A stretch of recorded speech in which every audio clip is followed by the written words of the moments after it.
also carry this to the next level. I would also want to say that last year when I stood here, for those of you who are here, I did say that we are going to establish an endowment fund which will support families that have been left by our fallen heroes in the line of duty.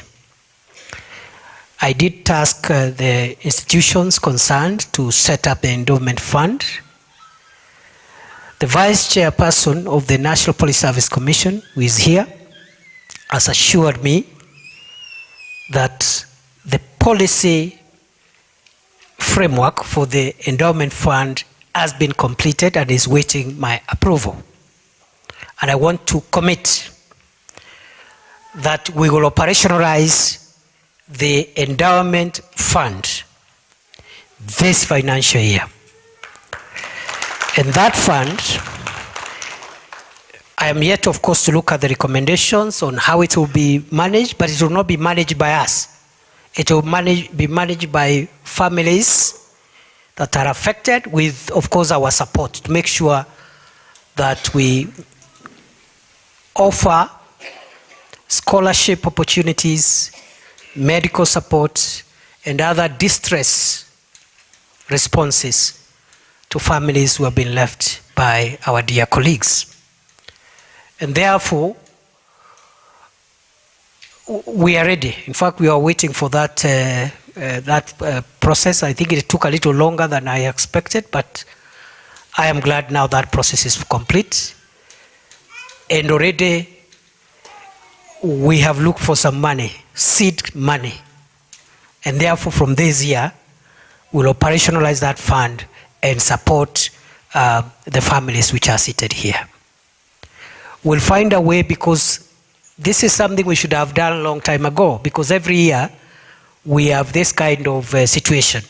So we'll find a way of starting somewhere, and then we'll see what to do with the historical families who have been affected in the past.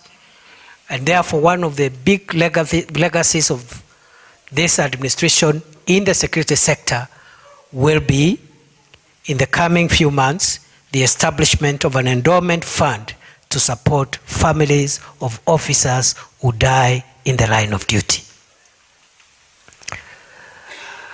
We have also discussed with the Inspector General and the National Police Service Commission, and we have agreed those widows who have the requirements. We have a number of positions which we could support you to be employed, not necessarily in the National Police Service, but generally in the public service. And therefore, I want to direct the Commission, the IG, and the PSs who are concerned to finalize an arrangement and do a needs assessment for the widows who have been affected. We can just start with this year and see those ones we can place for employment, those who have the papers, those who perhaps want, we support a child here, as a way of saying that we are carrying this burden together, and your loved ones died in defending others, and there is no way we can abandon you now that our officer is gone. So I think we are in good space.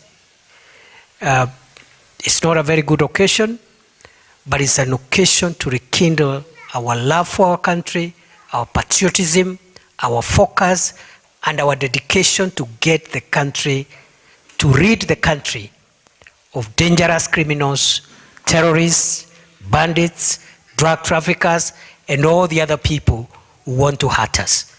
Kwa hivyo mimi nataka niwashukuru. Kama vile IG amesema, sisi kazi yetu haituruhusu kwenda popote. Na when I say yetu ni sisi ambao tumekaa hapa. Wakati watu wanapanga masafari sijui ya Christmas, wengine wameandika mabarua ya kwenda live ng'ambo. Sisi hatuendi anywhere. We'll be on duty even on Christmas Day, so that the rest of the country can be happy and peaceful. So tunaomba saa ingine mutuelewe. And before you criticize someone wearing the uniform of the country, be careful. And I'm not defending those who misuse firearms and those who do the things that IG was saying here. 99% of us have given it our all to make sure that Kenya is safe. And we are going to get a safer country. This Christmas is going to be peaceful. We have finalized our contingency measures for the festive season, and we remain alert.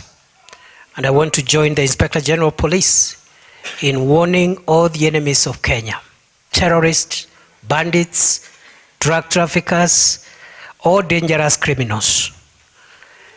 Our commitment and our resolve is to make sure that we get rid of you.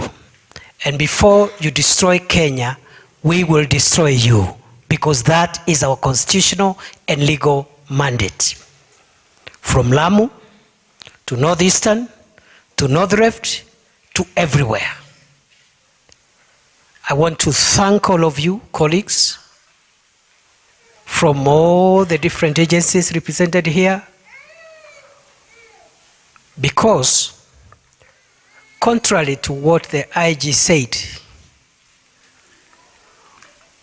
when you hear, if you are in charge of something, and I know many of you are in charge of something here, if you hear people saying you are doing well, it is not you who is doing well. It is the people who assist you to perform your duties who are doing well.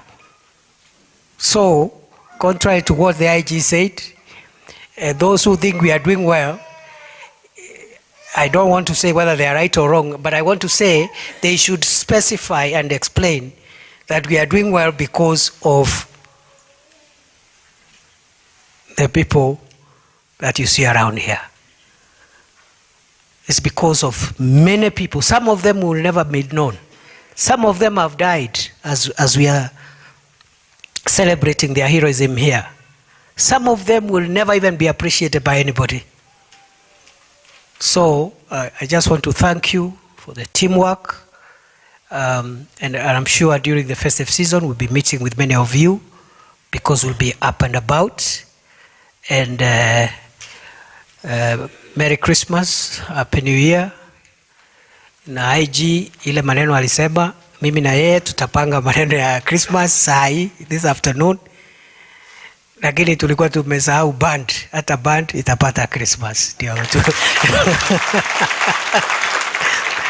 I wish you God's blessings. I wish you well. I want to end again by thanking the men of God seated on my right. Your spiritual nourishment, your help in focusing us to do this difficult and painful job will be rewarded, will be honored by the people of Kenya, the government of Kenya, and God in heaven. Thank you. Barikiweni sana, Mungu wabariki. Thank you very much.